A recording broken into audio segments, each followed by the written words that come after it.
What's going on, guys? Thanks for tuning in to another episode of the Red and Gold Standard podcast. My name is Zach Hernandez, and as always, I am joined by my co-hosts, Matt Llewellyn and Mike Andrews of Nothing But Niners. We got a doozy for you guys tonight. We'll be somewhat recapping the Seahawks. It's already Wednesday night, so I'm sure we've recapped that game as much as you would like to recap, but we'll kind of give our key takeaways. We'll discuss what's wrong with the 49ers and do a small preview of the Packers game since we're already, like I said, halfway through the week. Before I toss it over to my guys, if you're watching on X, make sure you like and repost the post. If you're watching on YouTube, make sure you hit like and subscribe. Jump in the chat. We want to hear your thoughts on what's going on with the Niners. Whether you're watching on 49ersHive or Nothing But Niners, make sure you hit that subscribe button because it helps more than you know. Now that I got that out of the way, Matt, how you doing? Listen, Zach, I'm doing pretty good because I think enough of 49ers Twitter is caught on that I don't have to break the news to them that the 49ers are no longer to be considered a Super Bowl team, at least for this season. And as it stands with me, they're a borderline playoff team, but we'll get into that more in a little bit. So other than that, I'm doing really good, man. Yeah, there's almost like a sense of relief once you come to that conclusion, at least for me. Mike, how you doing? I'm kind of right there with Matt in a sense that there's, like I've accepted it a while ago. He actually may be a little more optimistic than me because at a 5-5 record, I don't know where we stand as if the playoffs were to start today, but I don't think the Niners are making the postseason based off of what we've seen through 10 games this season. But we'll break all that down. We'll talk about it all. And hopefully other people can find the peace that we have going forward and for the remainder of the season. Yeah. It's tough because it seemed like they were finally getting some momentum going. We've seen, every year after the bye week, they go on a run. But this year just seems different. I don't really know what it is. I can't put my finger on it, but it's like, they go 2 steps forward and 6 steps back. It's like no matter what they do, they get in their own way. They trip themselves up, a ton of penalties. It's just frustrating. But obviously, as you guys know, the 49ers lost to the Seattle Seahawks on Sunday, 20-17. It was a last-second touchdown run by Geno Smith. His first win versus the 49ers since he's taken over as the Seahawks starting quarterback in 6 games. So he's now 1-5 versus the 49ers.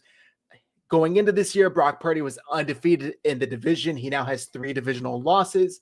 It's tough. It's very ugly. These are the type of games that we've seen the 49ers historically win, but this year they're not winning them, and they're giving them up while having a lead in the fourth quarter, late in the fourth quarter. I mean, a couple of these games, the other team never even led up until they took the lead with like under 30 seconds to go. So they got it down to a science losing. Last year, what were they? 12-5, 11-6. And that, they're already basically there 10 games into the season. They've already matched their loss total. Mike, I'll start with you. What was your main takeaway from Sunday, positively or negatively? I just don't think there's that much positively takeaway. I am positive that the 49ers have been the most consistent team in the NFL this season. Special teams is continually bad. I don't care about 1 or 2 good plays. There's more bad than good. Our defense, when needed to hold up, can't do it. And our offense, when needed to score, also can't do it. We are consistently the most inconsistent team. That is the positive that I have here. I've also adapted the mindset that the 49ers just mentally aren't where we need to be this season. There is something different about the makeup of this team. I'm going to harp on that until I see otherwise. We have interviews out there, and I don't know if there's something you guys plan on discussing later on. There's interviews out there with Trent having conversations with LeBron James and all, and it changes the way I look at things. It changes the way I feel about things, right? It all of a sudden becomes a me and I and personal goals and longevity, and maybe it's a good thing, maybe it's a bad thing. I don't know, but I don't like the way it's making me feel, if I'm being 100% transparent with you guys. There's too much going on with this team right now for anyone to be able to say, I can sit back and comfortably say, I think this team is going to make a playoff push. And if anybody out there feels that way, I would love to know how, where, or what corrections you think you're going to see. Because every phase of the game, every single position group, maybe outside of corners, I've been disappointed in every game this season. Safeties, linebackers, defensive line, offensive line, tight ends, running backs, wide receivers, quarterback, special teams. Everybody has been a disappointment consistently. It's always like, oh man, if that had have happened in our favor, if we got this play, if this one person made this one play, it's always this one person on each individual play. And it's to the point where we have to acknowledge it's a bad or not a good team. That's where I am, and I have no idea how anyone sees anything different. Yeah, it is ugly. There are a few bright spots like positions, rookies, but overall, it was pretty ugly. This was the 49ers, I want to say, had like 200 yards total offense. Like, it didn't really make any sense. And you could chalk it up to George Kittle's out, but one player being out shouldn't impact it that much. I have to be convinced that Jordan Mason still isn't 100%, even though he's not on the injury report. So you would think he is, because he only had like 2 touches in the game on Sunday. And I feel like he averaged like 8 yards a carry. And McCaffrey's still struggling to get it going for whatever it is. He hasn't really reached that second gear. He hasn't really gotten in motion yet. And Jordan Mason was like 4th in the NFL when McCaffrey came back. And Kyle, was like, all right, thanks. He did get hurt. I'll give him that credit. But if he's healthy now, why are we not seeing a more even split in the backfield? And if he's not healthy, then what about Garendo? I understand there were plays that he's messed up in pass protection, but then maybe you play him during running plays, Kyle. I don't know. Matt, I know you're ready to hit us with some hard truths here. How you feeling? Yeah, well, I mean, listen, first of all, I've come to terms with the people that call for Kyle's job. Like, I understand that those people are going to be those people. And there's no talking to them about anything that has to do with, a bird in the hand is worth 2 in the bush. You don't know what you're going to get. If you change out Kyle, you're probably changing out John as well. And if you do that, then you're doing a hard reset of the franchise.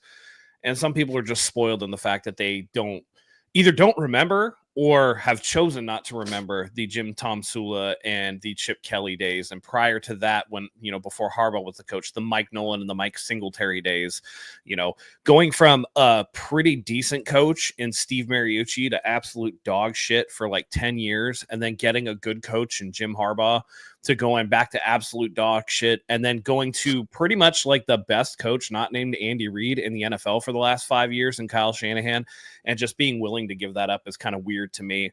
In terms of Christian McCaffrey, I saw people saying, just shut him down, put Mason back in there, this and this and that. To me, it's a simple thing, man.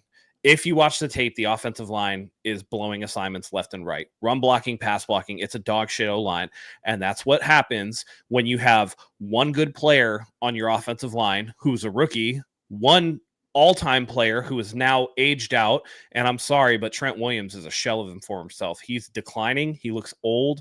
He does not look like somebody that the 49ers are going to be able to carry going forward. I don't give a fuck if he's talking to LeBron James about longevity. That ship has sailed, dude. Like, you held out for more money because you knew that you were coming to the end. And that's fine. Get your bag, dude. Like, no harm, no foul, but the team needs to move off of him. Brendel and McKiv shit suck. We knew that from the beginning.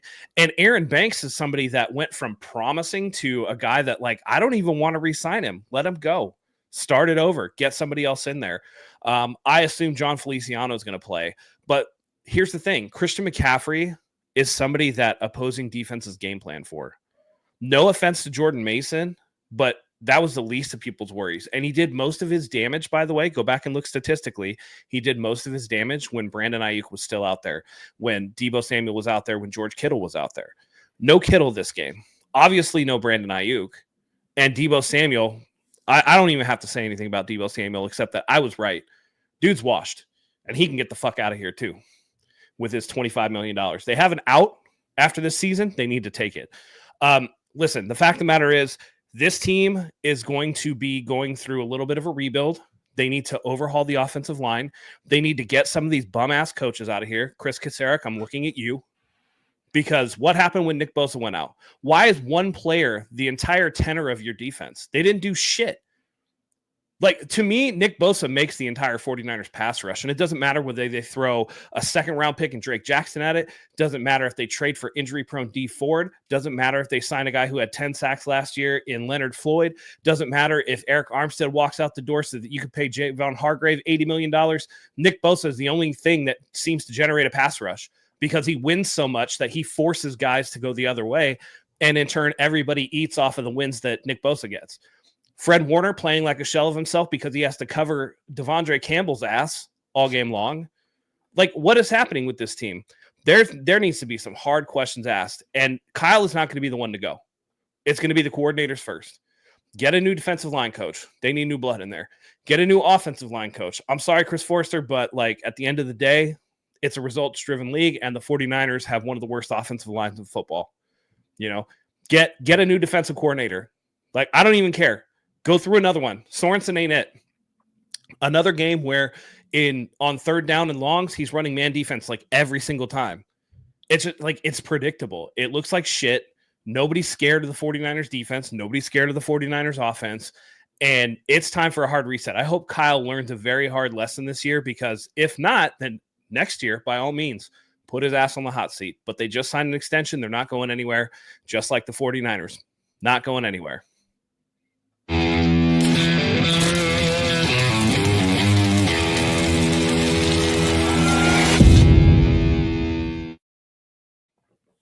Matt ran. All right. Yeah, very well said, Matt. By the way, if either of you disagree or want to talk on anything that I said, feel free, because like it was a lot there to process for sure. Yeah. Mike, I'll let you go after. But the fact that we are where we are with so many pieces that have been in flux, it's really hard to get a read, because yes, there have been injuries, but at the same time, they should be good enough and experienced enough to be able to overcome those injuries, and they should be supplanting the aging roster with younger talent, which this year seems like they finally did for the first time. As far as Trent Williams, why LeBron? How many fucking snaps has LeBron taken? How many dropbacks in coverage has LeBron? Why not Joe Staley? Why not Joe Thomas? Why not like actual left tackle? I get it from the health aspect of it. Like, hey, what should my diet be? Hey, who should my trainer be? But if you want an in football comparison, like, go talk to Tom Brady, man. Like, that dude eats avocado ice cream and whatever. Right. And by the way, Trent, if you're talking to this dude about getting in shape and spending money on your body, LeBron famously pays like $1 million or whatever for, a year on maintenance. Take Deebo fat ass with you. Like, for real. And this coming from a fat dude. So that's frustrating to me. But I just think the 49ers have had so many opportunities to right this ship, and they've missed. And that's where they are now. Because of that, they have an aging roster, too dependent on stars. When those stars don't show up, they put up 17 points at home versus Seattle, and they can't get anything going. They have sad offensive performances because they're too dependent on stars. Also, something that really has bothered me, and it's bothered me for a while, and I think we're seeing it this year more so, because everything's under a microscope when you lose, right?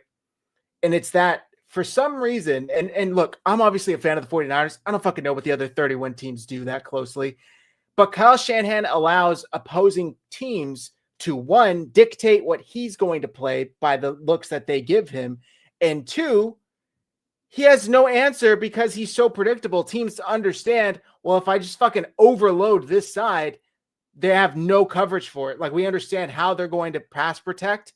And if we send, 3 extra guys to the left side, they have no answer for it. So they're just going to get to Brock Purdy within 2 seconds. And he either has to get that ball out accurately or it's a sack. And it's really frustrating. Or it's a lineman holding the fuck out of somebody or because they can't do their job right. Or Brock's getting his arm torn at the elbow. It's like, these are all horrible scenarios that have happened, and nothing has happened to fix it, to correct the issue. Kyle Shanahan was asked, why aren't we seeing more play action? Oh, well, the looks that we're getting from the defenses. I'm sorry. Why should that matter? If you want to fucking run play action, run it. And the real answer is because my offensive line can't hold up for 2 seconds to allow Brock Purdy to not get swallowed up by some 300-pound lineman. with his back towards the line, for that matter. It's very frustrating. And the fact that we're 7 years into this project and these are still questions that we're having to ask about his scheme, it's frustrating. Mike, I'll let you go because I took over a bit. No, it's cool. The truth of the matter is, there's, like I said, there's far too many issues to just point out one thing and see, like, oh, if we fix this, then we'll be back in good shape.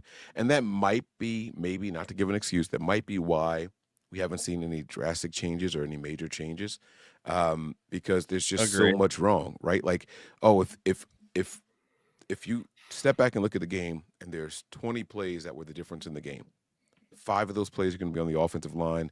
5 of the plays are going to be on the defensive line. 3 of those plays are going to be special teams. Like, it's so much everywhere. It's like we can't just hyper focus on one thing.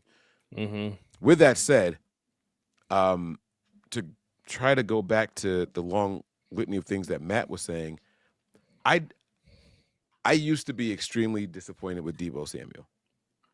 And then I realized Deebo hasn't changed from who he's always been.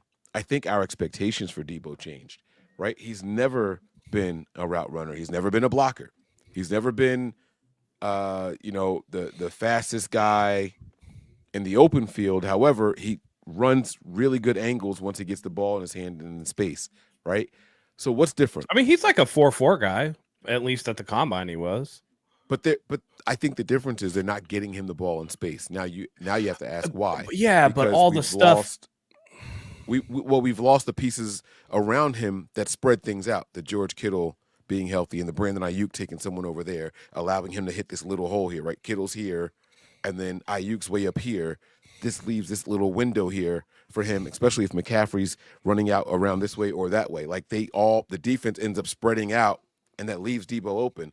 Well, now all of a sudden you're losing all of those pieces one by one, and we're saying, man, Deebo, you don't look the same. You're trash now. And while I agree that, like, he doesn't look the same, I find myself questioning, is it necessarily his fault? What is he not doing that he used to be able to do really well? And if he's not doing it, how come? Is where I find myself. Yeah, but I think in the fans' minds, and I mean in Kyle Shanahan's mind, because it's clear that Kyle Shanahan really likes him, I think that he's living off of the back of 2021. Agreed. Other than 2021, he doesn't have 1,000-yard receiving season. He actually only has one other season, which was last year, that he had even over 1,000 total scrimmage yards. Right. This dude's living off the reputation of 1 year, and he coined himself a position, and the fruits of that labor have not been there. Even last year, a lot of his damage came against a couple of teams, Philadelphia, the Cowboys, people that he treated. But then he would go games where he'd have 2 catches for 12 yards or whatever, 2 catches for 20 yards. And it's inconsistent. It's inconsistent. Even this season, he has 2 good games against when we were in Seattle and at the Vikings. That's pretty much it. Yeah, but those are damn it, I want to be super duper negative, but those are kind of the things that made the 49ers special, right? It's like, it's not that every game Deebo's going to go off. So if a team just takes him away, then we're stuck, right? It's like, you're going to get, out of 17 games, 3 games that Deebo is going crazy, 5 games where Kittle's going crazy, 5 games where Ayuk is going crazy, 6 games where McCaffrey's going crazy. Like, that's kind of what made Pick the your Niners. poison. Yeah, that's kind of what made the Niners special. And then as those guys start falling off or having to work their way back from injury or whatever, and Kyle has to figure out new ways to work them all in there, we're seeing a little bit of a step back. But I think what's really frustrating with all of it is that we think we can see the adjustments that Kyle should make, and he's not making them. And that's going to take me back to, like, the players are only going to do what they're coached to do for each single game. And that's why I think the problems start up top with Kyle. I don't care if it's on the defensive side of the ball, offensive side of the ball, or even the special teams. I think the players are going to do what they're coached to do for the next upcoming game. Listen, what? Yes, I can't get over the Deebo thing because I think he gets too much of a pass. Look at the guys that got paid with him: Terry McLaurin, AJ Brown, those 2. Deebo is 2,000 yards receiving behind both of them. Mm-hmm. Deebo only has 20 career receiving touchdowns. Mm-hmm. Not good, by the way, guys. No. That's almost it's like 3 a year. He's been in the league 7 seasons. 7. Oh, Jesus. He was drafted in 2019. Is 2019, 2020, 2021, 2022, 2023. So it's a 6th season. So 6 seasons. But that's literally what? 20 touchdowns over 6 seasons? That's like 3 a year. That's not good, yeah. That's not good. Meanwhile, Terry McLaurin for a horrendous Washington team prior to this one has 31 career touchdowns. AJ Brown has 45 career receiving touchdowns in the same amount of time. They're all in the same draft class. AJ Brown and Terry McLaurin have multiple 1,000-yard seasons with much worse teams. Remember, AJ Brown was on the Titans for a long time with Ryan Tannehill throwing him the ball. And Deebo Samuel is supposed to be this gadget guy who makes just as much as these players, counts just as much against the salary cap as those players. If you're not getting the production, again, why does he get I don't give a fuck. Get him out of here. I don't care what he's supposed to be or if expectations are too high. For $25 million a year, you damn well better believe my expectations are going to be high. You need to perform and live up to that contract. You know what I mean? Like, otherwise, what are we doing? What are we talking about? Not only that, by the way, and I hate to fucking relitigate history, but let's now remember what it took to get Deebo Samuel that contract. He wasn't a Juwan Jennings where he came in and said, I'm so thankful. Appreciate y'all. Let's rock. There was a whole offseason of fucking drama that went with that contract. And he said with the contract negotiations, he came into camp out of shape. It's like, you not having a contract has nothing to do with you staying conditioned. Yeah. Like, why does a wide receiver like Deebo have a pot belly? Like, there's no reason for that shit. There really is not. And we saw all offseason how he was working out and working hard. And I was like, dang, he looks good. And then he gets into the season and it's just like, nah, fuck it, dude. It's McDonald's and donuts for me again. Like, just because you worked out in the offseason, like, keep that shit going. Like, again, not to compare play, but Nick Bosa goes about his... When have you ever seen Nick Bosa, like, eat anything bullshit? I've never even heard of Nick Bosa going out and drinking. Like, according to his mom, that dude turned down carbs for his birthday dinner. Like, that dude is locked in all the time. Yeah. So with Deebo too, it's just, I saw a clip today where they asked him, why do you think defenses are treating you differently? What do you think it is? And he kind of thought, I don't know. I know what it is. You're slow as fuck. You're slow as fuck. You can't get the corner. You're always going to get caught. The wide back isn't there. Like, it's just so frustrating. And Kyle, for some reason, can't see it. And unfortunately for all of us who are fans of the team, when Kyle's back is against the wall, Deebo's the number he's calling late at night as the booty call. Like, Deebo is the guy he leans on when shit needs to get done, because in his defense, there was a solid period of time where shit got done when he called on Deebo. But it hasn't been like that for like a solid year and a half, and he's still in that mindset. I mean, we saw how many handoffs to Deebo did he have Sunday versus the Seahawks.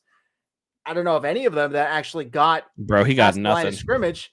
He's one of 3 players in the NFL that is averaging under 3 yards per carry. Yep. I think like Rico Dowdle and Trey Sermon are the other 2. Deebo Samuel, who coined his own position, and then like a month later wanted nothing to do with that, said he never liked it. So I don't know. I don't want this. And by the way, only has 33. He only has 33 catches in 10 games. Yeah. And while you're saying that, hold on. While you're saying that, Juwan Jennings is on pace for 1,000 yards. Juwan Jennings is on pace. Will he finish with that? I don't know, but he's over 500 10 games into the year. So maybe, I guess, not quite on pace, but he's gonna get there close. He's gonna get close. Clearly, nobody else can separate or get open or has the chemistry that him and Brock have. And so he's the Niners' leading receiver. Christian McCaffrey's not Christian McCaffrey. Jordan Mason's the 49ers' leading running back. And those guys just don't get their numbers called enough in games, right? It's like we're going to force it to the guys whose names and paychecks are getting the biggest ones and all that. And you kind of want to respect that, right? It's like, hey, yeah, we want to get the guys with the big paychecks the ball more and all that stuff, right? But like, how many rushing touchdowns does Deebo have? And then does that put him back in the conversation? He has like 20, but like how many of those are 1 or 2 yard runs versus but whatever? What I'm asking is, does that put him back in the conversation with the McLaurins and the AJ Browns? And it might not. He might still be 20 behind them. I don't know. I mean, I think to be fair, I think that it does. But there's, again, that whole aspect of his game became obsolete when the 49ers traded for Christian McCaffrey. So that's not what the team needs anymore. The team's needs have changed since then, but Deebo Samuel has not. Right, and it costs zero money for him. All it costs is sweat tax to go out there and work on your route running. So like I've seen Deebo do a lot of like treadmill running and working out and shit like that. I have yet to see Deebo Samuel out there, running routes or doing anything. Hell, even during Brandon Ayuk's contract dispute or whatever, they were showing him catching the passes through like the hole in the tree or whatever. Like that's at least something, right? Like it's the same issue that I had with Colin Kaepernick. It's like, good dude, you're a weight room warrior and you can get out there and you can sprint and you can like move weight around and that's fucking fine. But like you can't throw a football. So why do I give a fuck? Like you're not working on the things that would make you a better quarterback. You're just working out. And if you're not working out with purpose, then you're not helping the team at all. If you're not doing specific things specific to what your job is, then you're not getting better at your job. I get that's the issue I have. Somebody wants to E-Nice. We can do the super chat first, but I want to throw up E-Nice's comment too. Well, before we do that, I just think that we want Deebo to be something that we've never seen him be. And then when he tries to become it, we're not satisfied with what we're seeing, right? It's like we need you to get separation now. And while he's trying, it's not good enough. We need you to be a downfield blocker now. And while you're trying, you're getting holding penalties, right? I think we talked about that 3 or 4 weeks ago, right? Yeah. Like it's you're not a good wide receiver. We paid you for a gimmick, and the gimmick ran its course when we signed that player. I don't know if that's necessarily Deebo's fault versus the 49ers' fault for giving him this money and then getting someone that was going to come in here and make him obsolete. I don't know if that's his fault. So we can be mad at him for literally production. But if that's what I'm mad at him if we have the mental wherewithal to understand why the production has gone down, then we also understand that it's not his fault. It's fine. I understand why the production has gone down. I understand. But at the same time, if the production's gone down and you're getting paid too much, then you got to go. Right. No offense, no hard feelings. It's business. I'm with that. So business. What I want to do is direct that energy back to the source, which takes me back to Kyle Shanahan hate. Okay, but I don't like that either, though, because John Lynch everybody gives John Lynch like a free pass, man. That this dude does have some say. He's a Muppet, though.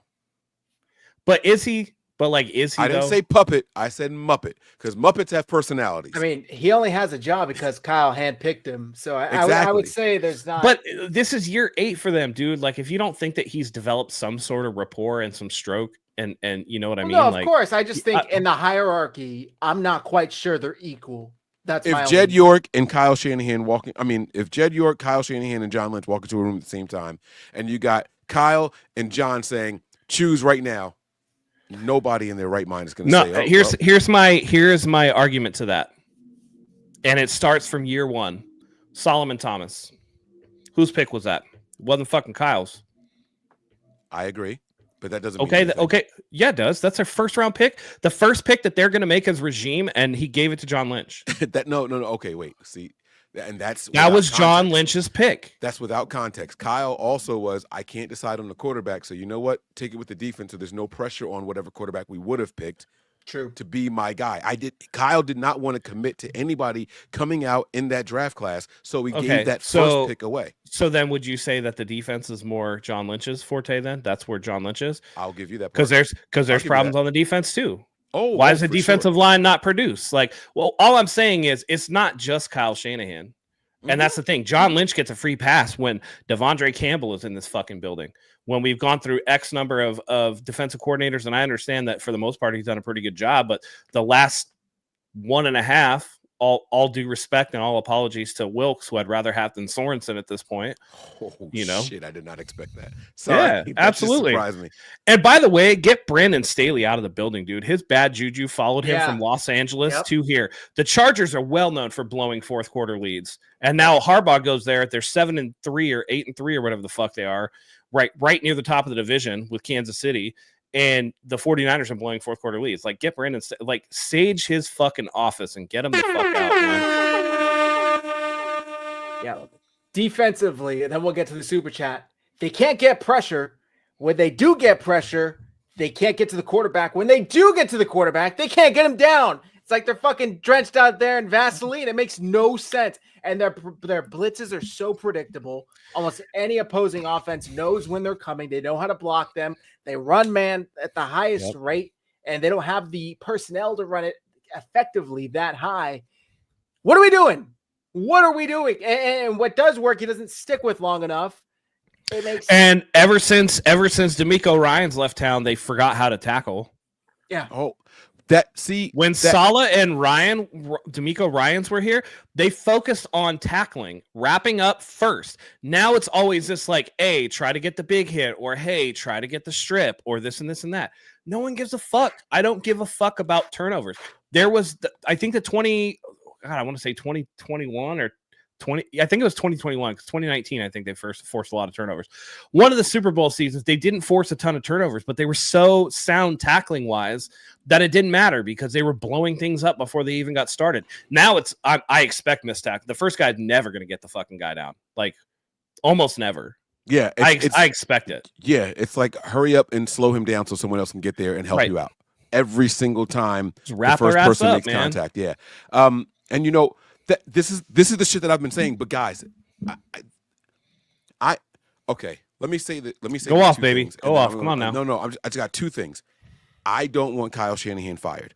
I think he's built up enough equity to say, hey, I've been fucking up. Let's see if I can fix this. Correct. Let me be very clear with that one statement here. Next statement. Kyle is to blame for all of this shit because he has put the defensive coordinators in place, the offensive defensive line coordinators in place, the linebacker coaches in place. He has assigned all of these guys the jobs and responsibilities on this team. And if you have a defensive coordinator who is not going to go back to tackling fundamentals, Kyle, that is your fucking fault. Don't tell me that you're keeping Nick Sorensen because you don't want to switch schemes and you want to make it an easier transition for the new coach and the players and the coach and the defense regress. Then there was no fucking point in keeping the same guy from the same scheme. Just bring somebody else in here who's going to do something new that you have confidence in or somebody with some experience. We can't have it both ways. Well, now my only pushback to that is, one, John Lynch is going to have a lot of input on who the defensive coordinator is, and two, I don't think Lynch has any input. Well, okay, I disagree with that 100%. Lynch is the one that's going to grease the wheels with some of these guys. Two, Kyle Shanahan and the whole Sorensen / Staley thing was their third choice. Because they tried to get Spagnuolo from the Chiefs and they tried to talk Bill Belichick into coaching their defense. Both of them. Well, let me give you a 0.5 on Belichick because they made it sound, so we'll say a phone call like, hey, are you interested in returning? And he was like, no, not this year. And it was like, all right, cool. I don't know if they really like. But here's the thing though: if he would have said yes, do you think they would have picked Sorensen over Belichick? Fuck no. Are you kidding me? Okay. No, so then that was their second choice. They would rather go and knock on Belichick's door than go with the guy. And when he said no after they tried to get Spagnuolo, then finally they were like, fuck, well, I guess we should just stay in-house for this. You know what I mean? Yeah, but why do we keep accepting that?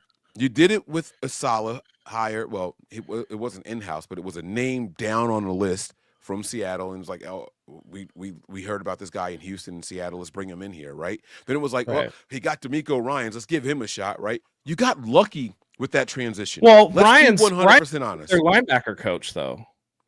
Yes, before he was. I'm saying he got lucky they with hired the from position coaches. Right. Who the fuck was Sorensen? I mean, to be fair, who the fuck was Mike McDaniel, who can't be a head coach, but was obviously a good coordinator? Like, but you don't know. But you don't know if they're going to be good in the position. And this is my problem with people who want to fire Kyle and go, oh, Ben Johnson. Like, you don't know if Ben Johnson's going to be a good coach. People thought Adam Gase was going to be a good head coach. You think Ryan Day was a good quarterback coach? Who? Exactly my fucking point. Who's now the head coach for Ohio State because he was Kyle Shanahan's quarterback coach. He's not good. It was just a position and title so you can do what I'm asking you to do. But what I'm saying is you don't know if somebody can do the job until they do the job. And it's also my argument why you don't fire Kyle Shanahan, because you don't know if somebody's going to be able to be better than him. Well, so you don't fire them. I know. A lot of people do. But, you know, it's year 8 for him, and he has 4 NFC championship games and 2 Super Bowl appearances under his belt, whatever. But, let's get to the super chat. 49ers I understand. Hey, Mike. Sorry. Hey, Matt. You want to tell me your thoughts about the players being pissed after blowing leads, closing games? Deebo, Warner, and Kittle talked about it. They're not pissed enough to not let it happen for the third fucking time, so I don't want to hear about it. I don't care. Yeah. Do something. I don't care how pissed you are. Do something about it. That's probably the best thing to come out of the losses, though, if I'm going to be honest with you guys. When the player dissension starts, that means that coaches are going to start feeling some pressure also. Now, one of two things are going to happen. Well, there's a third option. They rise to the occasion or they crumble. That's it. Not only that, it's going to be in a massive way either side, right? Like, it's going to be so much pressure from the players on the coaches that the coaches have to say, hey, we got to start trusting you guys to do what you guys believe you're good at. And it's going to be a massive swing in a positive way. Or the players are all going to be like, yeah, whatever they're telling us is bullshit. I'm just going to go out here and do what I want. And you're going to have 11 guys on 11 different pages every single play, and we are going to look significantly worse than what we are. And then the third option was that we just remain the same, and they stay as bought in as they are right now. But 2 weeks ago, not last game that we just passed, and not the one before that, but the one, was it the Buccaneers game? One of these teams started coming back. We ended up winning the game. Cowboys. And well, both of them technically.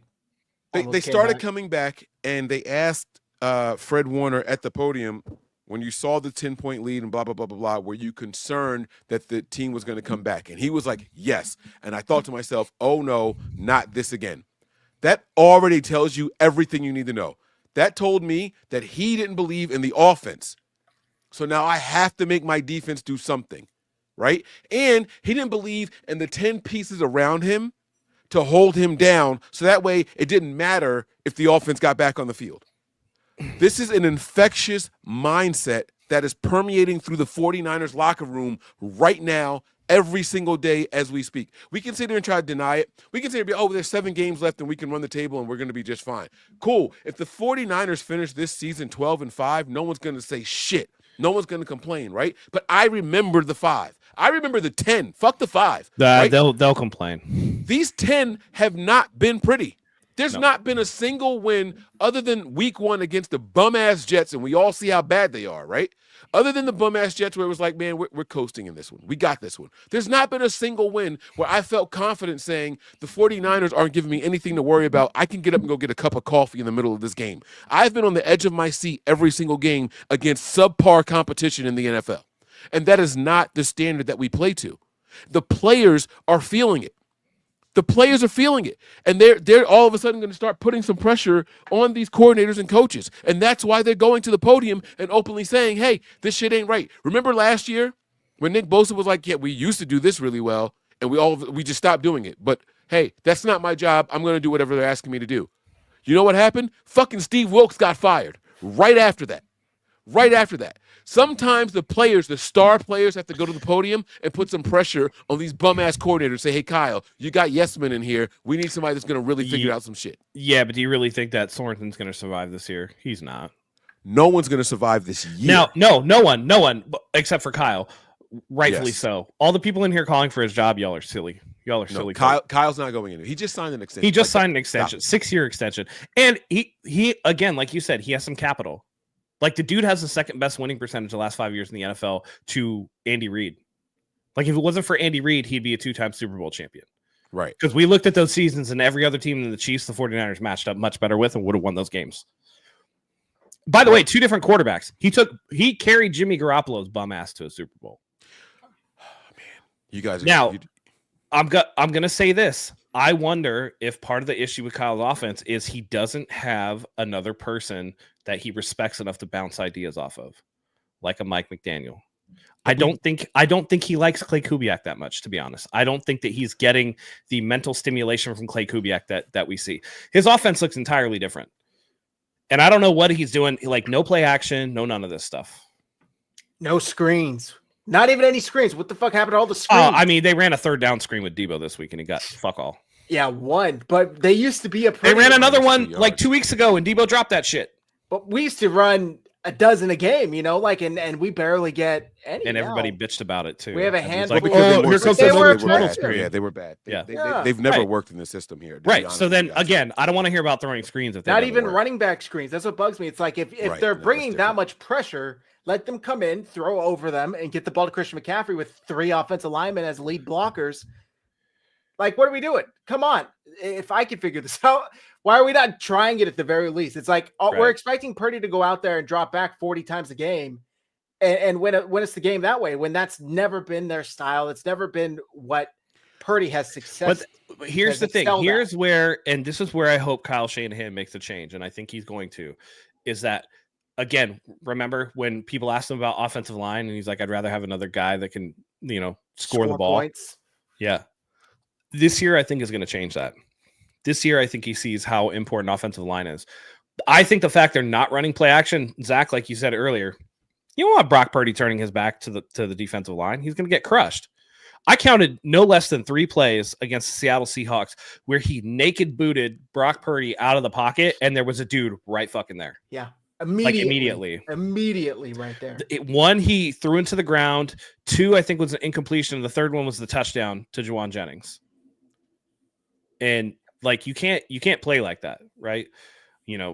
Again, you're doing Brock Purdy no favors. That's not his game. He needs to be able to stand. His footwork in the pocket is bad, and he's got happy feet this season because he's not getting blocked for. And a lot of that is a change in personnel, right? Feliciano played last year, who's an upgrade over Brendel, and an upgrade over whoever they would have had at right guard. Banks played better last year than he's playing this season for sure. And Trent Williams was actually still an All-Pro last year, and he's not this year. And so there's enough decline in the line that it's just not good. You know what's crazy, fellas, man?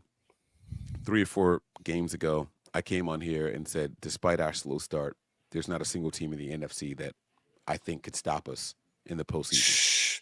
Now there's remember 5. That conversation? Now there's 5. I can't think of an NFC team that I don't fear right now. And I'm not bullshitting. I don't think we could beat the Eagles right now, and I don't respect their records. I don't fear the Packers. I think the Packers are a paper tiger. Remains to be seen. What a great we'll time find to out play very soon. Yeah, exactly. We'll find exactly. Now. While I agree that they're not that good, I think the Seahawks are a worse team than the Packers, and that's what scares me, Matt.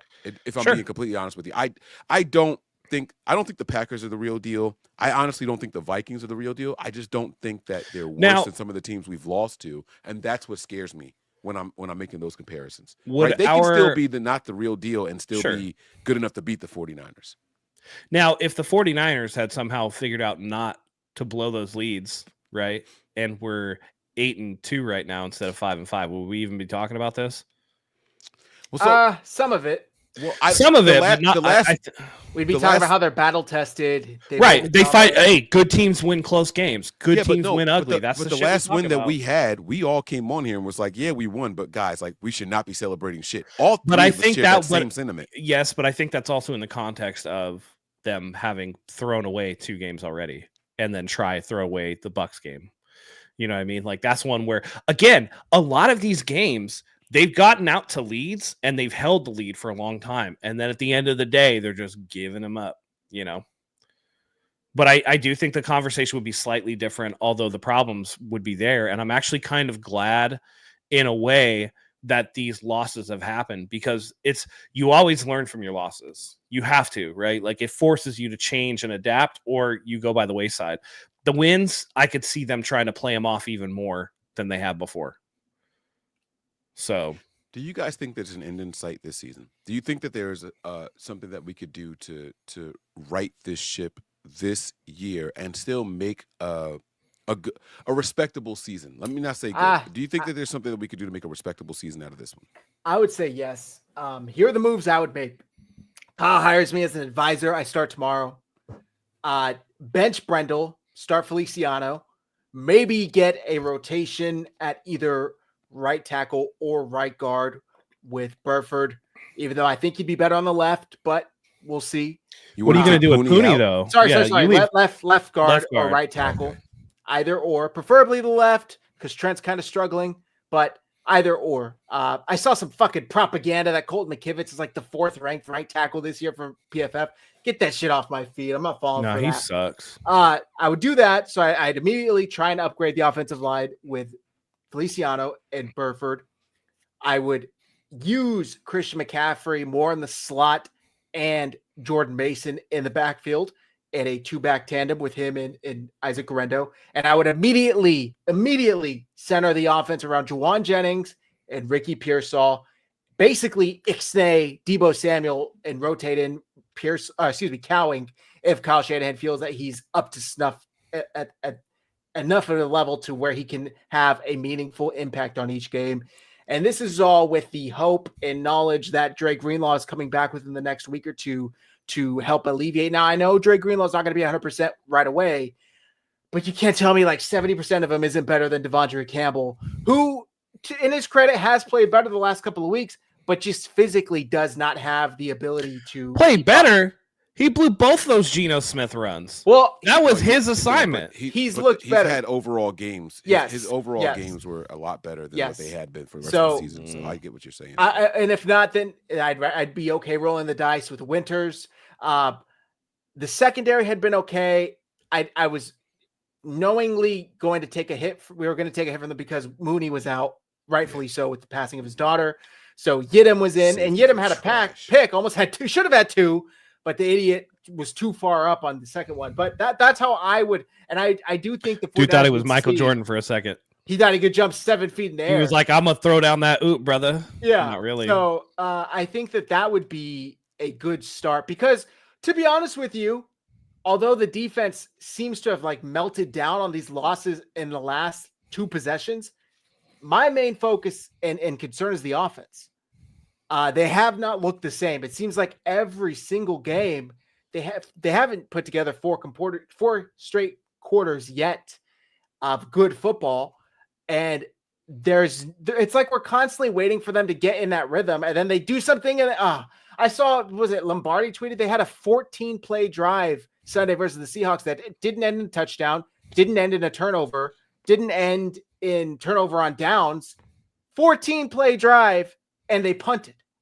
Now, obviously, that's due to penalties. Who gives a shit? That's 14 plays. 14 plays. On one drive. But here's what I would say is the offense between the 20s is one of the best in the league.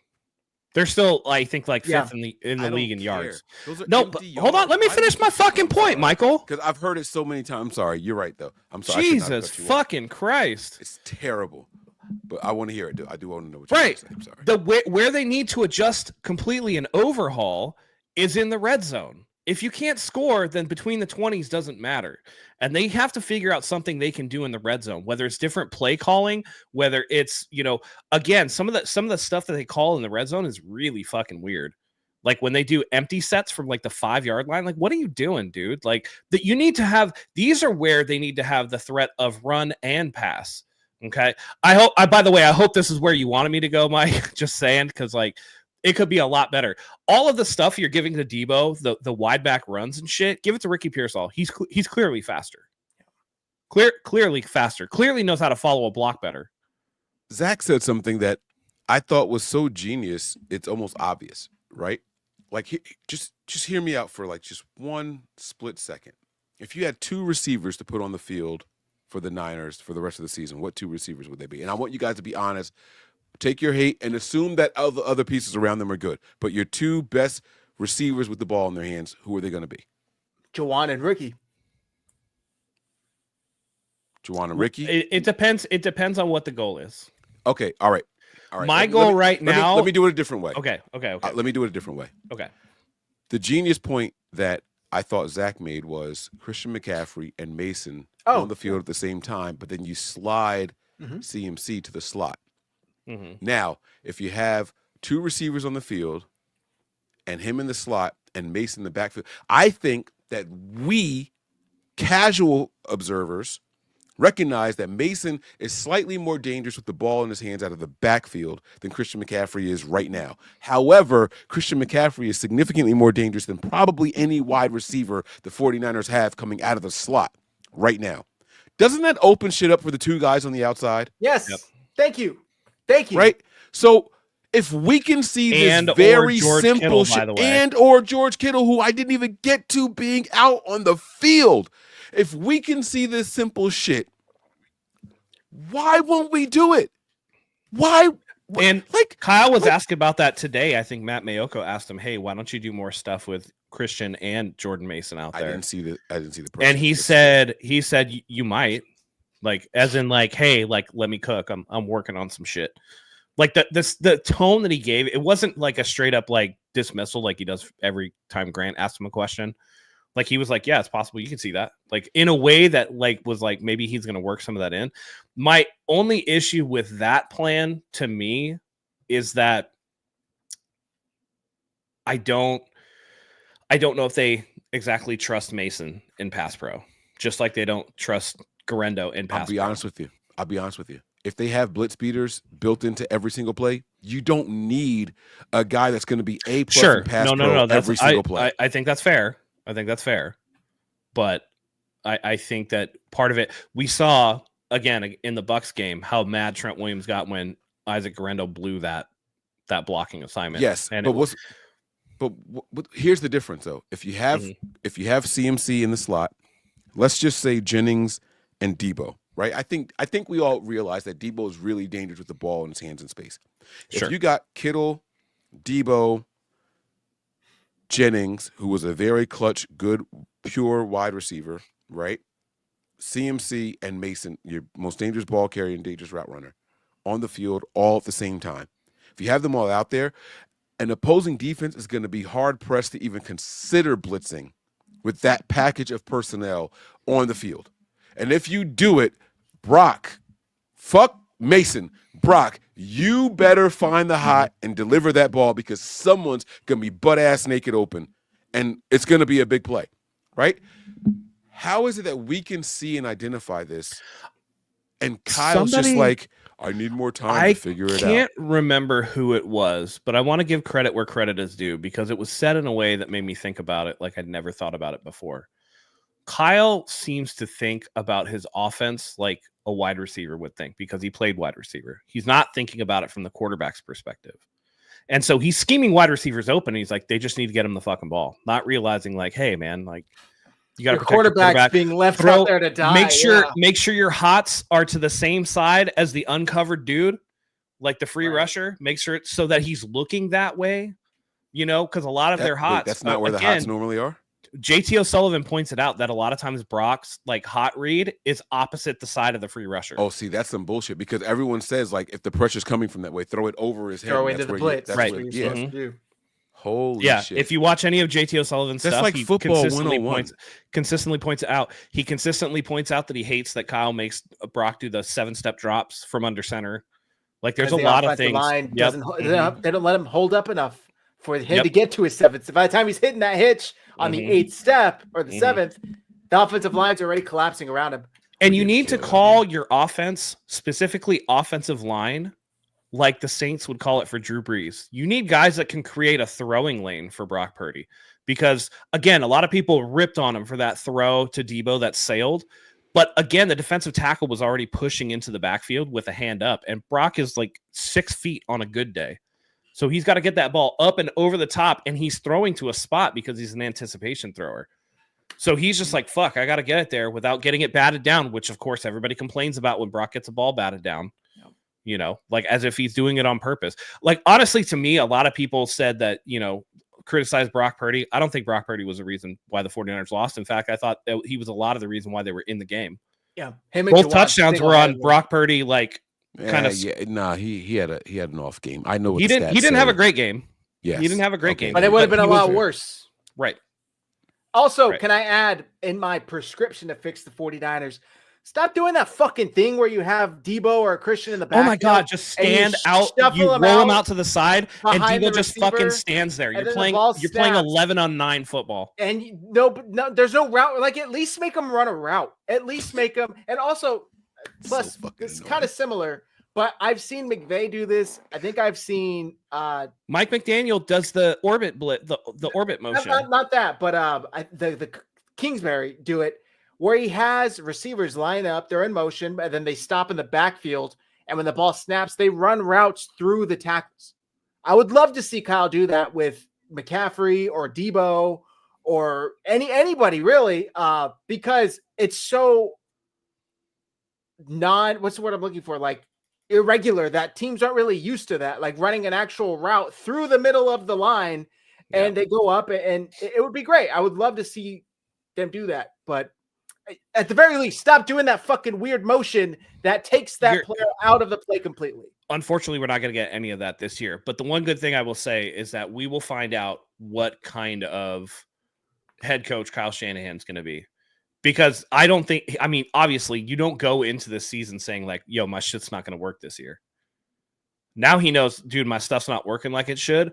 What am I going to do to fix it? And next year, I think, is going to be a true test if he can adjust to the league, adjusting to him or not. But wholesale change is not going to happen this year. I got two questions for you guys, both about Brock Purdy. How concerned are you guys with this shoulder injury? He was listed as limited in practice today. I want to know how concerned you guys are with it. Actually, it's three questions. Two, if Brock can't go for whatever reason, which quarterback do you want to see out there against the Packers? And three, and this is a big, big one, so please answer this part last and maybe we can transition. Is it possible Kyle and this team moves on from Brock this offseason? Think about all of that as you answer those questions, but get to that last part last. So what was the first part? The first part was how concerned are you with the shoulder injury? And then two, which backup do you want to see if Brock can't go? I'm not concerned at all. There was no reports of any imaging or anything like that. It's probably just sore because he took a lot of hits. And so you're trying to allow that soreness to alleviate. If there was something like potentially on imaging, we would have heard about it. But Kyle said he's day to day, and that he was limited in practice, and he's out there essentially doing everything but throwing, right? Like he's going through all the motions, doing like mental reps and stuff like that. He's gonna be there. If for whatever reason lightning struck and he's not, who would I want out there?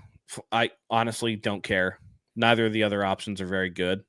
Like it's a toss-up, right? Like Josh Dobbs maybe gives you a little bit more on the playmaking in terms of like off-schedule stuff, but Brandon Allen has more experience in the offense.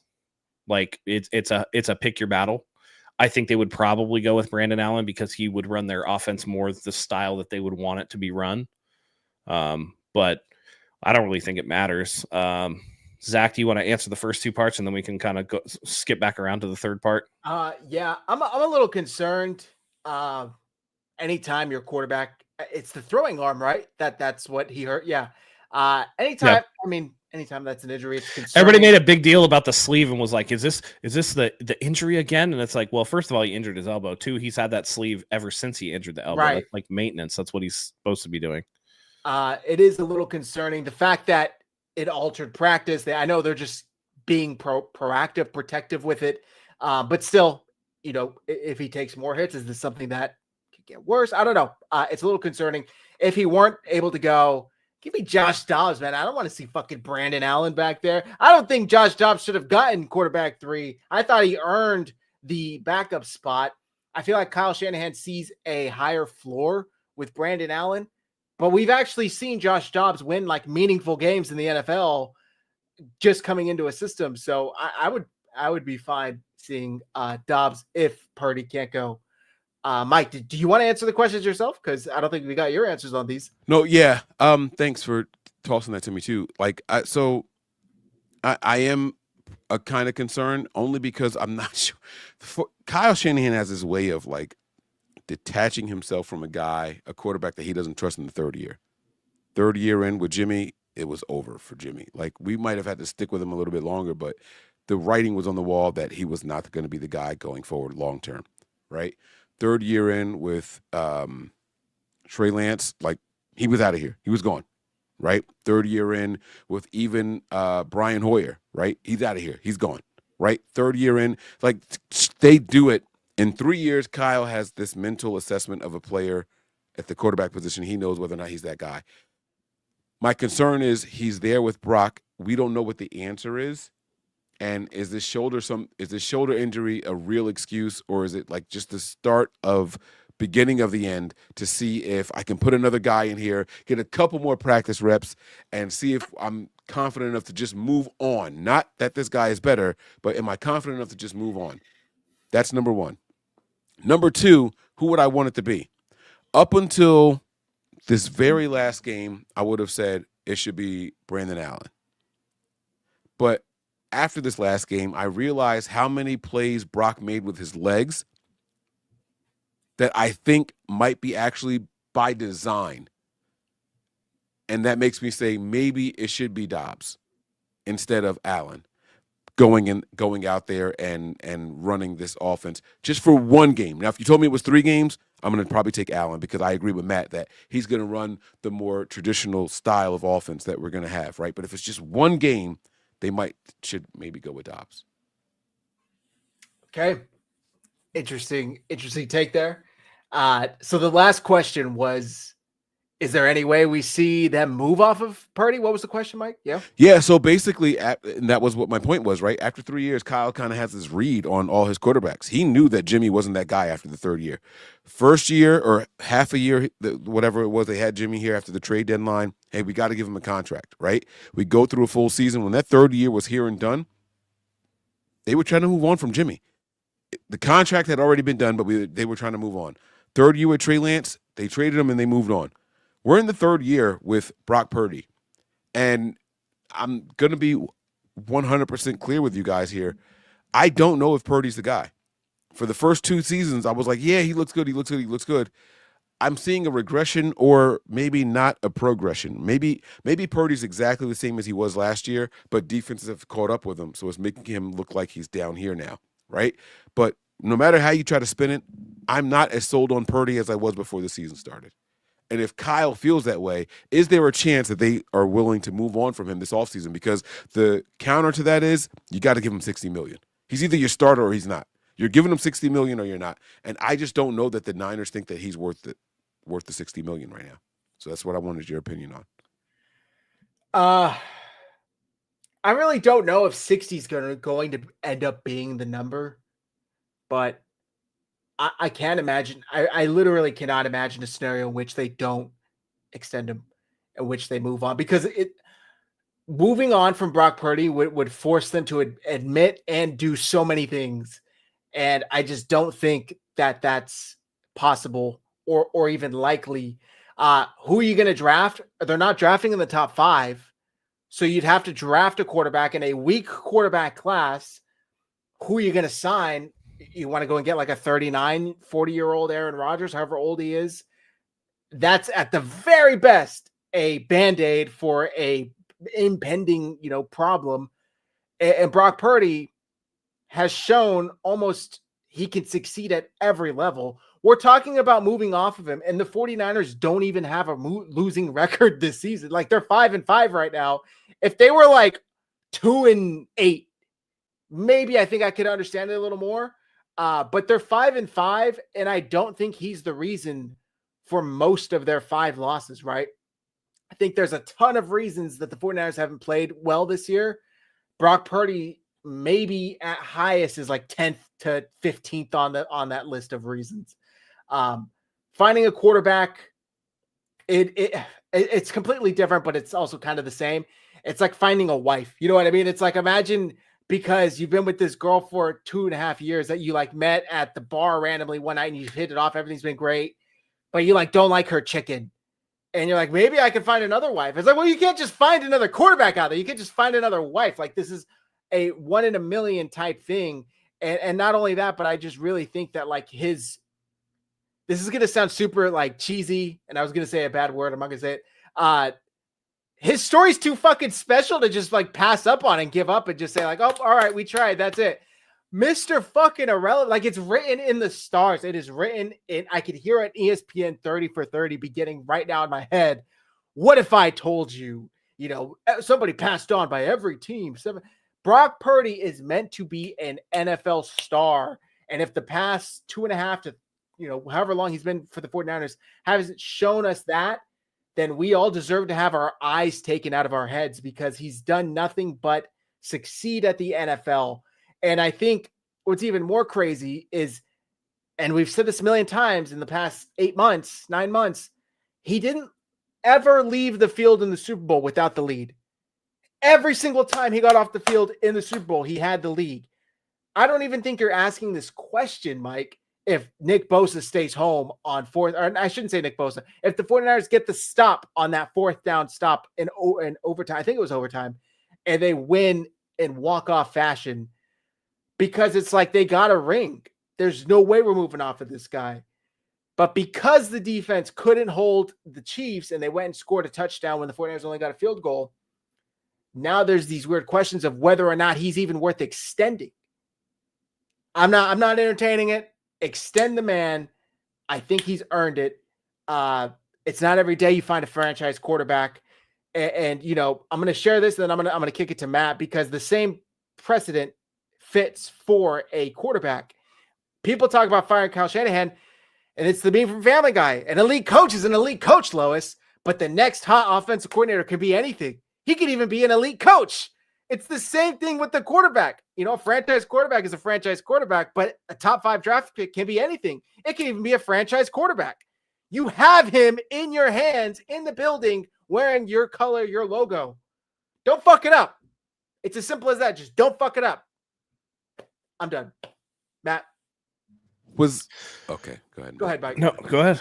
No, I was like, it's so like, through 2 years, yeah, we felt like he was a franchise quarterback, but this is the 3rd year now, and this is like, I don't know if he's that guy. Why? Good defenses around the NFL catch up to quarterbacks in the 3rd year. We've all heard this before. All of CJ us Stroud's having a step back. Is he not a franchise quarterback now? I don't know. That remains to be seen. But he's got 2 more years where we can figure that out before they have to give him a big deal. We have this year. How about Patrick Mahomes? 15 touchdowns, 11 picks. Is he not a franchise guy? That's this year. Right. But he's proven through the last 5 years that, yeah, he's the franchise guy. What, Brock Purdy hasn't done shit the last 2 years? 2. What, you guys are missing what I'm saying. Well, wait. Patrick Mahomes' first year starting, did he not have 50 touchdown passes? Like, why does it all of a sudden take X number of years before you realize somebody's good? I don't care how great he was. What I'm focusing on is when the league catches up to you in year 3, how you adjust to it.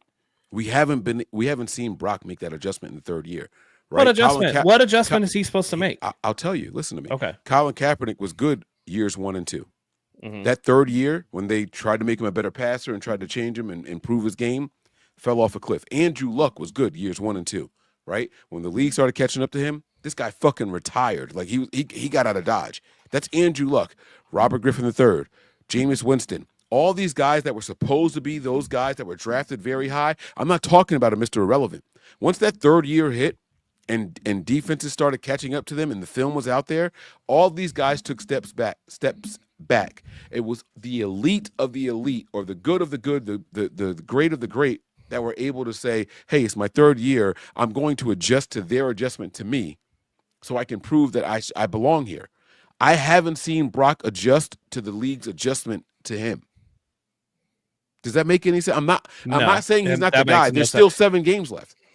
There's still 7 games left. I think you're overwatching the 49ers and underwatching everybody else, because if you based off of the tape, you wouldn't say that. Based off of the tape from around the league. Where do you think Brock Purdy is in QBR for the league? QBR, he's probably top 12. I think he's up there. 6th. Yeah, that's not okay.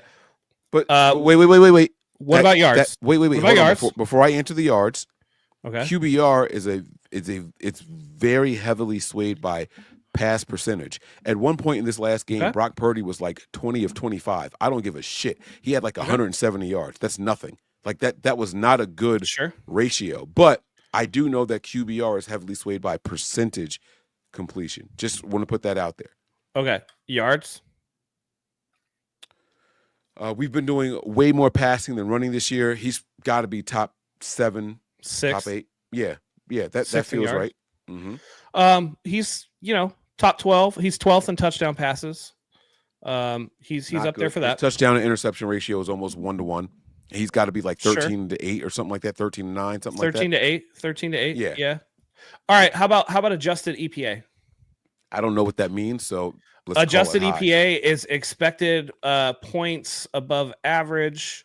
It's not something that I can calculate on my own. And that's okay. It's expected points per average, and it's a metric. The adjusted EPA is adjusted per pass protection, receiver drops, dropped interceptions, luck on interceptable passes, fumble recoveries, and interception returns, giving credit for expected yards after the catch only, and accounting for defenses faced. What do you think he is? Third. He was most for what most. So, he was first so most he's of the year. third. So what is He's happening? third and putting up 17 points a game. Bra fucking vo. No, it's not. It's not What him. are we saying? It's not him. What you're doing is you're putting it all on Brock Purdy's feet, not taking into account injuries to playmakers, a shit O-line, bad play calling from Kyle Shanahan. It's just all Brock Purdy's fault. That's what you're doing. You're reducing. From the start of the show, I've blamed everybody on this roster. That's not what I've done. So then if Kyle's having a bad season, which you would agree, right? Yep. And then lots of receiver injuries and right, okay. And then offensive line is bad, right? So why wouldn't the expectation that Brock Purdy would have a worse season? Because I can still see all of that and say that Brock Purdy's regressed. That the passes that he normally threw in stride are behind people now. The passes that he was dropping and rainbowing over people are now being tipped at the line of scrimmage now. Why? I can say all of that and separate it all. I can compartmentalize what I'm seeing from one person. Why? Because he's getting so worse the offense catching up to him. Oh, he's getting worse. It's not that the offensive line is having more people in his face than before. It's not the fact that that's possible with the tip passes. Yeah. Okay. I'll give you that. Okay. And you don't think that affects his ability to step into throws as well? People in his face. You don't think that Kyle Shanahan calling the lowest number of play action passes and not using, dual threat formations for run or pass has a part of that? Poor scheming in the red zone has no part in that whatsoever. I'm not saying that Brock Purdy is blameless, but to not expect some level of drop off when literally every other part of the offense has had levels of drop off is you know what I'm saying? Like, if you think that he's regressed, it's only because the entire offense has regressed. It's one thing to say, like, all right, there's going to be some drop off versus every single game Brock is making the same mistakes. The inaccuracies are rearing their head. I don't have any stats pulled up in front of me. I would venture to say that this is his least accurate season of his tenure so far here with San Francisco. Through 10 games, I bet you he's thrown the least amount of touchdowns and the most interceptions in his tenure as a 49er. I will venture to say that Brock Purdy has had more passes tipped through 10 games than he's probably had in a fucking season. In 2 seasons as the 49ers quarterback. And so my point is, while the offensive line is going to be a large part of that because the defenders are closer to him. And Kyle's change in play calling is going to be a huge part of that too. Brock Purdy's on pace to throw like 500 passes this year. Which is significantly higher than, what was it, 375? But that also counteracts your idea that he's ready to move off of Brock. If you're ready to move off of somebody, you certainly don't put the ball in their hands way more. Or you test them out to see if he can handle it. No. He certainly didn't do that with Jimmy. Because he certainly didn't do it with Trey. He knew our biggest Jimmy complaint about Trey. He doesn't know that Brock's not the guy. Our biggest complaint with Trey Lance is that he ran quarterback power and wouldn't let him throw the ball because he knew he was shit at throwing the ball. As a pure quarterback, right? Yeah, right. I'm with you on that. He's certainly letting Brock throw the ball. But wouldn't you think that, hey, if I can't depend on my run game without the best running back in the NFL, I want to see if you can carry the load? Now he's getting the answers right now. Whether we like the answers or not, he's getting the answers. No, what do you mean? I'm not trying to be argumentative. I just think more has been put on Brock Purdy with a supporting cast of a bunch of veterans, and the offense hasn't delivered. And I think a large part of that is going to fall on the quarterback. I'm not saying that Brock is 100% of the fault. I want to be very clear. I started the show blaming every single position minus the cornerback. Right, but I blame every position. My thing is that you're talking about moving on from Brock Purdy. Like, why would you move on from? I'm not. I'm saying because the alternative. They're not moving. The alternative to not moving on from him is $60 million a year. I don't think that Brock Purdy has shown. What? No, it's not. He's not going to get 60. You could listen. You could easily do, and there's precedence for this. We've seen it. You could easily do the Kirk Cousins route and just franchise him for 2 years, which would be less than 60. You think the Niners are going to do that? Why can't they? I'll tell you why. You could franchise them, but every single dollar under that franchise tag is salary cap hit. The Niners don't play that game. The one thing the Niners don't do is your contract is all salary cap hit. They don't play. You really think that Purdy's going to get 60? Average per year? Yes, I do. I absolutely do. He won't top 50. Which, I'm hey, calling it. Mike, I'm calling it right now. Even with the 50, would help us. A down season would help us in negotiating that number. So it would. But even I with don't the even 50, think he really wants quick, it like that. even with the 50, you think he's worth it yes. right now? Yeah. Have you seen Because quarterbacks? again, I digress. what's the alternative? You have one of the worst quarterback classes in history. The 2021 class was lauded as this great quarterback class, and there's not even a good one fucking among them. This was the last guy picked They're in the all class. Who gives bad. a shit how the class ranks if we can get the production from someone? Who cares how the class ranks? Who I don't care has- about the top 10 guys. He wasn't a top 10 Who- quarterback in his draft class. Okay, but that's a logical fallacy. He stumbled into their laps. It's not like they fucking went out and scouted him and were like, this guy's so good and this and this and that. Like, it was a question of whether he was going to beat out Nate Sudfeld in training camp. True. It was a question, right? Yeah. And he still started the season third on the list. Mhm. If he played like we know he plays, then clearly you could see, and Kyle said it later, he was the best one in camp or whatever. But who has Kyle picked as a quarterback that's been worth a fuck other than Brock? He didn't pick Jimmy Garoppolo.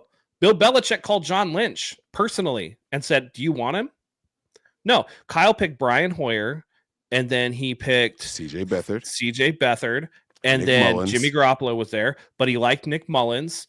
And then they all went in and picked Trey Lance, which was a disastrous pick. Yes, sir. Brock Purdy stumbled into their lap. So if Mhm. I'm looking at it from the 49ers, it's just like, I'm not giving up Brock Purdy to go potentially do. They can't afford to whiff on another quarterback. They'll be done. They'll be fired. Yeah. Like this dude wins you games. He's having the worst statistical season of his career. His passer rating still like 96. So also, I'll just say that we can start to preview the next game a little bit and start to wrap up here. It's getting late. Don't compare Brock to the almighty. Compare Brock to the alternative. And I think that's what a lot of people get caught up with. Is he Josh Allen? Is he Patrick Mahomes? No, but I have news for you. Fucking nobody is. Fucking nobody is. So what else can you get, and can you win with it? I think that's really what it is. And it's not every day that you can get a Josh Allen, because I say Patrick Mahomes, statistically, I would say he's about on par with Brock Purdy's season. So how much would that really change if they swapped roles right now? Josh Allen is really the prototype of what you want of a modern NFL quarterback. They tried that with Trey Lance. It didn't work out. And they just don't grow off trees. They just don't grow off trees. And mind you, Mike, the Bills took how long to develop him? If they were going to write him off after his rookie contract after 3 years. But it was the third season where Josh started to take off, and that was kind of my point. But that was after 2 years of shitty play. Here's my lesson for this, okay? Last season, when Joe Burrow got hurt and Jake Browning came in and played really well, what was the word on the street? Oh, fucking Joe Burrow. He's not good. He's a product of everything around him. He's this, he's that, he's this, he's that. Burrow's like the best quarterback in the NFL, not named Lamar Jackson right now. He's having an MVP year, yeah. Right. He's got 28 touchdowns and 4 picks. Leads the league in yards, and they can't fucking win a game. Yeah. That's not Joe Burrow's fault. You know what I mean? Like, be careful about writing people off too early just because of a down season. Like, Patrick Mahomes is being carried by his defense this year. Patrick Mahomes has 3 more picks than Brock Purdy, only 2 more touchdowns, and allegedly has like the best offensive mind. I think you guys are getting caught up in comparing him to other quarterbacks versus the money he's going to get on the market. But you have to. When you're talking about the market, right. What is so-and-so getting? Who's the top guy getting? What is he worth? You don't just go buy a car independent of every other car that's ever been purchased. It's all relative. And that's the same thing with Brock Purdy and the 49ers coming to the contract. The same thing that just happened with Brandon Ayuk. So Brandon Ayuk literally said, I want to wait until all these other receivers get paid because then I'm going to base my contract off that. Because the market is the market. He's going to get at least 55, guys. Like, he's either your starter or he's not. And this is the same thing I said with Brandon Ayuk. The market is the market. It's not about Ayuk, how good he is, right? Once he signs as the wide receiver 1 of a 49ers or of an NFL franchise, he's going to get top 10 money, period. Brock's going to get top 5 money because that's how the quarterback market does. They don't do top 10. They do top 5. But here's the difference. There's nobody that's going to be on the market that's going to drive up that price at all. It's not about driving it up. It's about where the market is already set, man. And I think Dak Prescott had the Cowboys over a barrel. Who else were they going to get other than Dak Prescott? Right. And he still got the bag. That's my point. That's my point. Is that's exactly my point. The market. Who do you trust? There were no other deals? options. Who do you trust to make deals more? Do you trust Jerry Jones or do you trust Parag? That's not fair. I like what you did there. That's not fair. That's not fair. I really like what you did there. But it is fair. But you know what I mean? Like the Cowboys do dumb shit all the time. They fucking how much money did CeeDee Lamb get? CeeDee Lamb got like an enormous amount of money. Well, he's like been near balling. Justin Jefferson money. And he ain't just Justin Jefferson. He's been playing well. His team just sucks around him. But all right. So let's like look at a player like I would say like Amon-Ra St. Brown, who didn't get nearly as much as the other guys, but he's arguably the best wide receiver in the NFL right now. But like better than the other guys, right? So let's say we don't agree on the Brock contract with what it's going to come in, what it's going to come in at, right? I think we all agree that no matter what number it comes in at, it's going to be a top 10 quarterback. It'll be top 10 for sure. I just don't agree. It'll be record setting. Yeah, I don't either. Subscribe to that notion. I also think the latest. And I know, Mike, you've talked about this before. I know that you've talked about like every player's trying to get everything that they can. I don't know. There's something about Brock that makes me feel weird that he's going to want to like sacrifice some for the team because I feel like that's just you're talking about a kid that's doing like fucking Toyota commercials and like lived with a roommate until he got married. Really down year, like Zach was saying. Then in order to want to do that, he said it. And I don't think he's gonna take as much as he maximally can. He's gonna take some for sure. Yes. But I don't think that he's going to try to like set the market or like hold out like Deebo did or Nick Bosa did or Brandon Ayuk did. He's going to be like, hey, like this is fair and it allows the team to still make moves. I think he's going to go the Brady route where he takes a little less to give the team flexibility. All right. I digress. I'll save the rest of my Brock Purdy questions for okay. Especially, by the way, if he signs this next offseason when his cap hit is still like $1 million, they can front load a signing bonus for him that would like take you'd have a huge chunk of contract. They can give him a $40 million signing bonus over 7 years, and it'd be nothing. You know what I'm saying? Or what I mean though is that they can do something like you know how it's like do it signing or whatever. Like they can give him a huge chunk of money up front, and then he doesn't have to worry about it. But like there's a difference between people that are like, oh, you know, all glory to God, this and that, and they live their life like a complete fucking asshole. And then there's a guy like Brock Purdy who actually you see him like live, you know, religious values and like this is not meant to preach. I'm not a religious person, but there is something to be said about like religious communities giving to others and not taking as much for themselves. And I think that that's like just going to be something in his mind that I think is going a little unsaid. So right. I don't think he's going to try to max out. Wrapping up here since it's getting late. Yeah. Share one thing we want to see the 49ers improve upon Sunday versus the Packers. And maybe we could tie it into if they do it right, they can win the game. This is the first time, by the way, since 2022 that Brock Purdy has gone into a game not favored. They are currently 2-point underdogs versus the, I think, 7-3 Green Bay Packers. Mm-hmm. Yeah, I know. I like it. I've been waiting for them to be dogs, man. Yes. This is our first time being underdogs all year long. Are you fucking kidding me? Yes. I love it. I'm sorry. I didn't know that. I didn't know that until you said it. I am so hyped. Dogs. 2-point dogs. So, Mike, we'll start with you. What is one thing you want? Well, now I see ESPN has it at 1.5, but I saw my book. But still dogs, though. Still dogs. Yes. Barely. If the 49ers do X well and right, they win the game. What is X? I've got 3 answers. The one I'm going to go with the most is tackle. For my biggest complaint about the 49ers defense, it's in all the levels of disappointment that I've had with them. The truth of the matter is if the first guy tackled upon first contact, we would be significantly better in yards per attempt and yards per rush and yards per reception or throw and all that. But like Matt said, you know, an hour ago, they miss every first tackle opportunity that they get. If they could just tackle better upon first contact, this defense would look so much better than what they are. Fuck the peanut punch. I don't need Fred Warner coming in here trying to tackle and punch the ball out and all that stuff. I am 100% with just go out there and make the damn tackle. So if they could do that, that'll give the offense plenty of opportunities to go out there and score, and 17 points might win this game if they made tackles upon first contact. Okay. I'll share mine, and then we'll end up with Matt. Then we'll do the offensive, defensive predictions. I'm going to say run the ball. We haven't seen them run the ball effectively since Christian McCaffrey has come back, and hopefully we use all three of the running backs. Hopefully we don't come here Sunday afternoon and say, damn, I can't believe Mason only got 2 carries. Damn, I can't believe Guerrero didn't even see the field. Damn, I can't believe Christian McCaffrey was, 22 carries for 34 yards or something like that. So run the ball well. George Kittle's back, who is your best blocking tight end.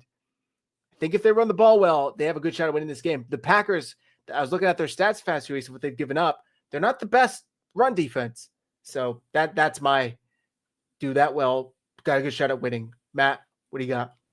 Execute. Come in focused and do your fucking job. If you do that, there's no reason why you shouldn't win. The 49ers problem has been one of focus and concentration. It's why they've blown fourth quarter leads 3 times this season, and almost blown 5 if you really think about it, because they tried to give away the Bucs game and there was one other that I can't remember. But literally do your fucking job and focus, execute. Just go into the game not feeling like you've arrived, not feeling like you're the best of the best, this and this and that. Go in and do your goddamn job. Fred, do your job. Don't try to do Devondre Campbell's job, right? Offensive line, do your job, right? Call out the right protection. Pay attention to what's going on. Block the guy you're supposed to block. Wide receivers, run your routes. Brock Purdy, make the throws. Like that, it's all stuff. Like I said, I've harped on it from day one. You cannot name me a game where the 49ers have played clean from beginning to end. Not even the Jets game. Not even the Jets game, where there was a lot of sloppiness. Get the slop out of it and actually do something with execution, with focus. So execute is my answer. By the way, we're going to do our offensive and defensive predictions, but I see the chat saying, what ifs? Wow, I can't believe we're doing what ifs. How else are we supposed to talk about an event that has not happened yet? Like we're predicting if they do this well, they'll win. Of course, it's a what if, I guess, but even if, like, okay, the Niners are going to lose this game because they're not a good team. How do they lose it? It's still a what if. So right, what are we talking about? So, all right. Offensive prediction. Mike, you're on the big screen. So, all right, let's do it. Offensive and by the way, it's half the people that came in and were like, the 49ers should fire Kyle Shanahan for Ben Johnson. That's also literally a what if. Offensive score, or excuse me, offensive player of the game. Okay. This is, I've done an offensive lineman already this year. I'm not going to do it again. I'm going to go with Deebo Samuel. Hear me out. Deebo's not the best route runner, not the best blocker. He's not the best pass catcher. If he ends up being a guy that we can all say, man, Deebo had a phenomenal game, the Niners are probably in a really good standing. That means the run game was going well. That means that the offensive line was blocking well. That means the tight end showed up and protected for him. So I'm going to go with Deebo. Like, this is a desperation. This is my heave right here. This is, just swing for the fences right here. That's where I am. This is my Hail Mary, so to speak, in football terms. If we can walk away from this and say that Deebo had a really, really good game, then that means that the rest of the 49ers offense had a good game. I'm going to go with Deebo Samuel, offensive player of the game. Final stats, I'll say 6 receptions out of 9 targets, 138 yards and 2 touchdowns. Damn. Okay. Matt? Listen, I think it's the 4th game of the season for Christian McCaffrey. So I'm going to go with Christian McCaffrey. I think he has 200 scrimmage yards and 2 touchdowns. I think this is where he gets back on track. It's like the whole, hey, this is his build up. I think this is where we see him unleashed. This is tough for me. And Kittle might be back too while you're thinking about it. He is going to be back. That's a tough thing. Yeah. He said he's playing. He already said he was playing. I want to pick George Kittle simply because of that. And you know, if Tucker Kraft, I think is his boy, tight end U. I'm going to go George Kittle. I'm going to say 6 receptions, 142 yards, and 2 touchdowns. George Kittle, baby. I think he's going to have a big game back. He saw the offense struggle without him. He's back. He's here to save Brock. It was between Kittle, Pearsall, and Jennings. I'll go Kittle. All right. Final score predictions. Mike, I'm tossing it back to you. You know, my birthday. We're not going to do defense. Oh, my bad. Defense. Okay. Cool. All right. Defensive player of the game. I'll go first here since I'm already on the big screen. I am going to go with. You know what? I'm going to go with someone who I think is a weakness on the defense. I'm going to go with New Jersey's own Jair Brown. I have not been happy with the safety play that I've seen. Those last 2 or 3 drives from the Seattle Seahawks, every time I saw a safety on the screen, I was pissed off. They were over pursuing. They were out of place. I think that they really learned from that. I'm going to go with Jair Brown. I'm going to go with 1 PBU. I'm going to go with only 2 tackles, but he will not be a liability, and he'll play the deep part of the field good and won't give up any big plays in this game. I'm going to go with Jair Brown. Okay. By the way, before Matt goes, somebody asked how the weather is. It's going to be 44 and wet. Oh, I heard no rain today. Now they're saying rain is back in the forecast. Because I heard rain leading up to it, and then today I heard, oh, never mind. No, you're right. Cloudy. It's just cloudy, 45 degrees. Today snow is wet. And rain Monday. Today is wet. All right, Matt. Defensive player of the game. I'm going to go with the returning Charvarius Ward. I think that he's going to play inspired. Obviously family tragedy. And I believe in people's ability to, rise to the occasion to overcome difficult times. And I'm not saying that that's going to make everything all right, but it's something that I really root for him to do, just because I think that, what a terrible loss. And I just want something good to happen for him, even if it is just something as trivial as a football game. Can I change my mind? I want to go with Mooney Ward also. All jokes aside, we've heard in every single sports, basketball, baseball, like guys have the game of their lives after a tragic loss. Yeah. I really example Brett Favre having that amazing game against the Raiders when his dad died. Marquise Goodwin's longest touchdown of his career, 80 yards, right? Like right after they lost the shot. I want to change it to Mooney Ward also. Whatever stat line Matt says, I want to change it to Mooney. Yeah, I think he's going to have a pick 6. I'm going to go with Fred Warner. All respect to Mooney, but his guy, Dre Greenlaw, just had sorry. Just had the last time they played the Packers, Greenlaw had 2 picks, including 1 game-sealing interception, where I think he's still running around somewhere in the Bay Area. I don't even think he's down yet. So Fred Warner is going to step up for his boy, Dre Greenlaw, in his absence, and I think he gets a pick. And he's going to try damn hard to take that to the house in Dre Greenlaw's honor, because Greenlaw tried hard as hell in that playoff game, man. He was running for about 10 minutes straight before he went down. Even though the 49ers had the game won, he just needed to go down. Fred Warner, 12 tackles, 1 forced fumble, 1 interception. All right, final score. Mike, you're up. All right. I must have missed what was so funny. No, because Zach said, fuck all that mushy sentimental shit, man. I'm going with Fred Warner. Okay. I got you. I'll do respect. He got right back to the facts. Fuck all that mushy shit. I love it. All right. Final score. I'm going to go 24-26 Packers. I think the Packers are 23 points. The Niners drive down the field with 3 touchdowns. They get a field goal, but there's a little bit too much time left, and they allow the Packers to march down the field and kick a field goal at the end. 26-24 Packers. Let me rephrase what I'm saying. I have the Niners losing this game. Another close one that we get pissed off at.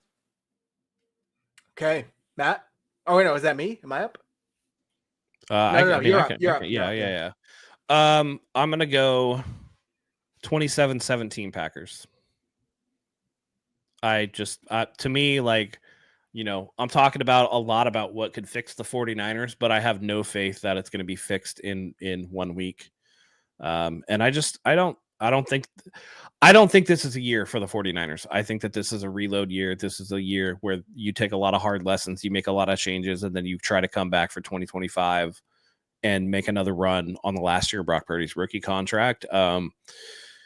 Yeah, I think that this next stretch is really tough for them. I don't think that they're going to win a game until the December 8th game against Chicago. I know I'm kind of spoiling Buffalo, but I don't think any of us are going to pick the 49ers against the Bills in Buffalo. So I have a hard time picking the 49ers in Green Bay when they haven't shown that they can beat a really good team. I don't see who they've beaten on the schedule that was actually a really good team. So until they do, I can't pick them.